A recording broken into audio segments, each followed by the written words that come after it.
26 তারিখটা শুধু আসুক, সবাইকে এক্কেরে দেখাই দিব। হ্যাঁ, আমার পিছনে কথা বলা, আমি ফকিন্নি, আমার টাকা পয়সা নাই। হ্যাঁ, বড় লোক হয়ে দেখাই দিব। একটা মুহূর্ত সময় নষ্ট করা যাবে না।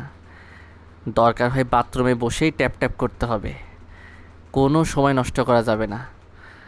26 তারিখ আসতেই টাকা উইথড্র করে সবাইকে একদম দেখাই দিব যে আশিক কত বড় লোক। হ্যাঁ, আশিক কত বড় লোক। ঢাকার মধ্যে তো 5-10টা ফ্ল্যাট কিনবই, আর সাথে তো R15 গাড়ি, একটা মার্সিডিস। আহ, আর কি লাগে জীবনে? কত মেয়ে আমার পিছনে ঘুরবে 26 তারিখের পর। ভাগ্যিস টেলিগ্রামে এই জবটা পাইছিলাম, আর এই হ্যামস্টার পাইছিলাম। 26 তারিখে সবাইকে দেখাই দিব। হ্যাঁ।